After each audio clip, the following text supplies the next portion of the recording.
Os problemas ambientais são uma das principais preocupações da sociedade contemporânea. As embalagens de produtos fazem parte do problema da poluição, pois a maneira incorreta de descarte provoca a inabilidade de reutilizar os seus materiais. Um dos problemas gerados pela fabricação de plástico em grande escala é a degradação no meio ambiente. Segundo dados divulgados pela ONU, 80% de todo o lixo marinho é composto por plástico, e a estimativa é que em 2050 a quantidade de plástico na água supere a de peixes. O design sustentável produzido pelo Plá do Pecíolo do Buriti pode ajudar a reduzir o impacto causado no planeta, através de alternativas sustentáveis.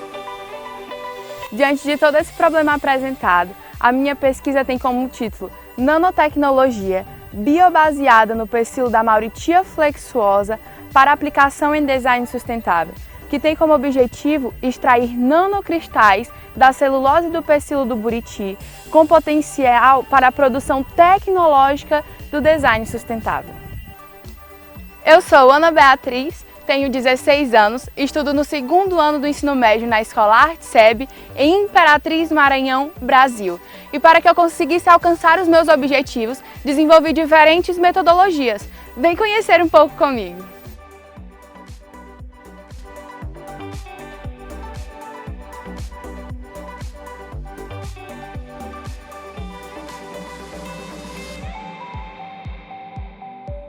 Após a limpeza do talo e a secagem, eu irei preparar para a trituração, onde eu vou cortar em pequenos cubos o pecíolo do buriti e colocá-lo de molho durante 24 horas.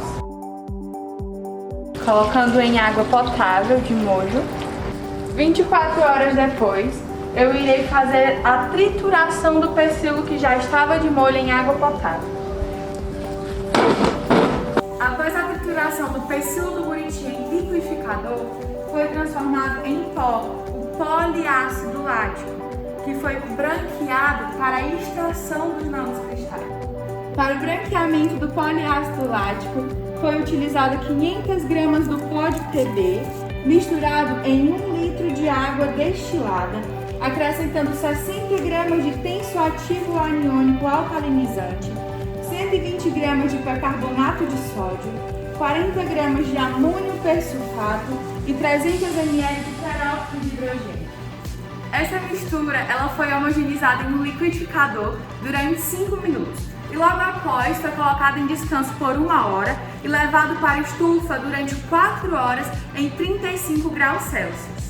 Depois de seco em estufa, o Plá de PB, que tinha essa coloração bege, ficou nesta coloração branca, justamente para fazer a extração dos nanocristais, que envolveu a purificação do pecíolo, que consistiu na remoção da lignina. Para a avaliação do grau de absorção de água nos compostos biobaseados de celulose, foram pesadas pequenas amostras de cada. Depois disso, as amostras foram colocadas imersas em água deionizada por períodos predeterminados de 1,7 e 14 dias. As amostras de Plá de PB foram submetidas a um primeiro aquecimento a partir de temperatura ambiente até 200 graus. E logo em seguida, as amostras foram resfriadas até uma temperatura de aproximadamente menos 20 graus Celsius. O material ele foi visualizado em microscópio eletrônico. Em cada tubo de ensaio deste, foi colocado água destilada e 0,05 gramas de Plá de PB, que é para fazer o estudo de concentração de nanocristais, porque quanto maior a incidência de luz, maior a concentração dos nanocristais. Aqui eu tenho 3 tipos de biocompósitos. Um produzido com 98% do Plá de PB e 2% de goma de tapioca, como vocês podem ver, o mais flexível, e foi feito para produzir o biodesign flexível. Tenho também o de 95% de Plá de PB e 5% de goma de tapioca, que foi utilizado para fazer o biodesign artesanal por cozimento. E tenho também o de 90% de Plá de PB e 10% do pó de madeira, que foi feito para a produção em termoformato.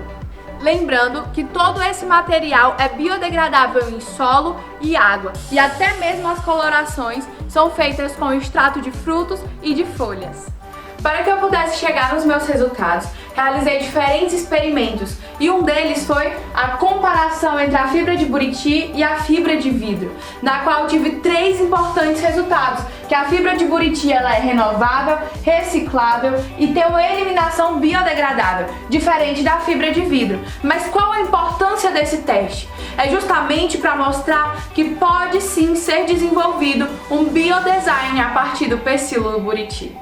Se tratando do teste de absorção da água, foi possível perceber que quanto maior a quantidade de espuma na composição do biocompósito, maior é a quantidade de capilaridade, ou seja, dificulta na produção do biodesign. E de acordo com Souza, este fenômeno acontece porque o mecanismo de capilaridade facilita as moléculas de água escoarem ao longo da interface matriz-fibra. Para conhecer mais sobre o pecíolo do buriti, eu realizei um estudo sobre a caracterização química, onde o resultado aponta que 55,4% é de celulose, o que é óbvio por ser uma fibra vegetal. E fala também que 18,2% é de lignina total, e justifica isso justamente para a produção do biodesign, porque a lignina é o que dá a liga para a produção do biocompósito.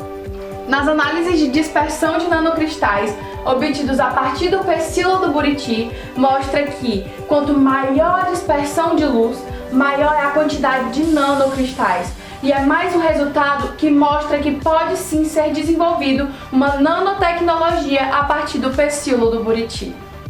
No difratograma dos nanocristais obtidos a partir do pecíolo do buriti, analisei o grau de cristalinidade, onde teve o seu ponto máximo em 80%, formando um ângulo de 22 graus, onde justifica a flexibilidade do biocompósito. Após a produção do biodesign, eu realizei ensaios mecânicos do plá e compósitos biobaseado por inspeção visual das falhas encontradas, tanto no artesanal como no termoformato e no modelo industrial, onde o artesanal foi o que mais teve falhas encontradas, justamente por ele ser feito à mão. Já o termoformato foi o que menos teve falhas encontradas, até mesmo quando comparado ao modelo industrial. Mas por que desses ensaios? É justamente para poder perceber quais são as falhas encontradas, corrigi-las e para uma possível produção em escala industrial.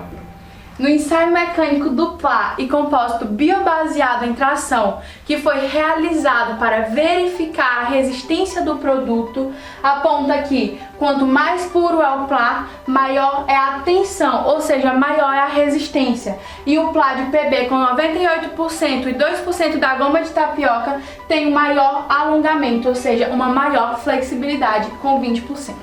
Após todos os ensaios, foi realizado o teste de degradação em água e em solo. Em água, após a 8ª semana, o material se degradou. Já em solo, só se degradou após a 12ª semana. Mas por que em água é mais rápido do que no solo? É justamente pela presença de espuma na sua composição, assim aumentando a capilaridade do material, fazendo com que ele seja mais fácil degradado em ambientes aquáticos. Após todos os resultados, o material proposto nesse projeto foi desenvolvido e comprovou a possibilidade de uso em novas tecnologias. O design, a tecnologia e uso em materiais possibilita gerar novas opções, agregando maior importância no processo da sustentabilidade, colaborando com o meio ambiente, explorando melhor as alternativas de uso de um determinado material. O pecíolo do buriti o torna um material inovador e com grandes possibilidades de uso na indústria e no mercado, por se tratar de um material de baixo impacto ambiental. Então, esse é o meu projeto. Tchau!